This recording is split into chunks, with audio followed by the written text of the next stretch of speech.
Assalamualaikum warahmatullahi wabarakatuh. Ya Tuhan ada biar kami tidak selaku mengasuh pada pesantren Aspira Maharani ada bapak penguasa dan jajaran guru ada teman-teman insya Allah berbahagia dan tidak lupa ada kedua orang tua di rumah semoga sehat selalu dan terbaik buat mereka.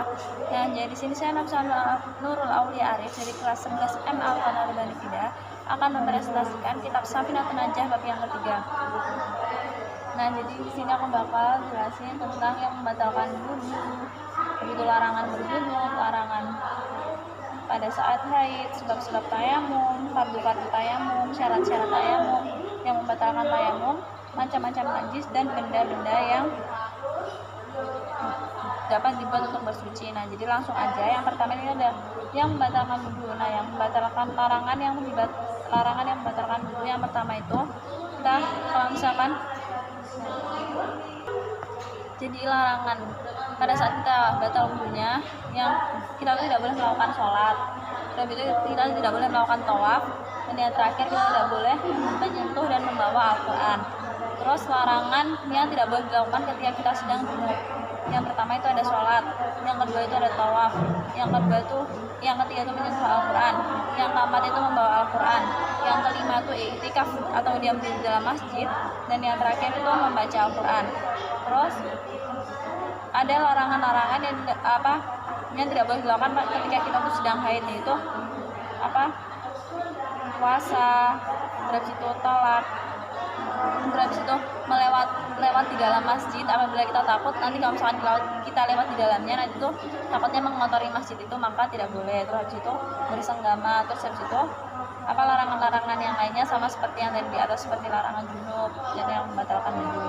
Nah, terus habis itu di sini ada sebab-sebab tayamum. Nah, sebab-sebab tayamum itu apa aja sih? Nah, sebab-sebab tayamum itu adalah tidak adanya air.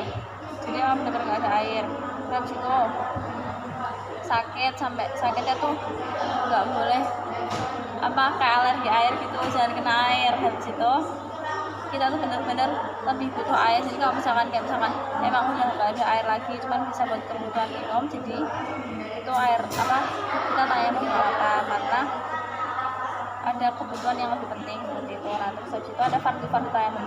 Fardu-fardu tayamum ini tuh yang pertama ada memindahkan debu, yang kedua itu niat, yang ketiga mengusap wajah, yang keempat mengusap kedua tangan, dan yang terakhir itu tertib. Jadi harus berurutan, nggak boleh loncat-loncat. Terus habis itu ada syarat-syarat tayamum. Syarat-syarat tayamum ini tuh memakai debu, terus debunya itu yang suci dan mensucikan.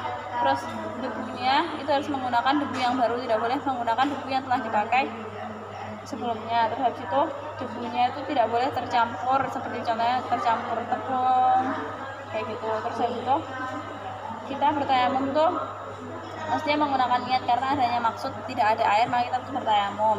Terus itu mengusap muka dan kedua tangan. Terus habis itu sebelum bertayamum kita tuh harus menghilangkan najis dahulu. Terus habis itu kita tahu arah kiblat, dan yang terakhir itu sekali tayamum itu digunakan untuk sekali sholat fardu. Terus kita baru boleh tayamum apabila telah memasuki waktu sholat. Terus habis itu yang membatalkan tayamum itu karena tidak adanya air, karena adanya air, terus habis itu murtad, dan yang membatalkan wudu, yang membatalkan tayamum. Terus itu macam-macam najis itu ada 3. Yang pertama najis mukhafafah, itu ialah najis ringan. Terus yang kedua ada mutawasithah, najis sedang, dan yang terakhir ada najis mughaladah, itu najis yang besar.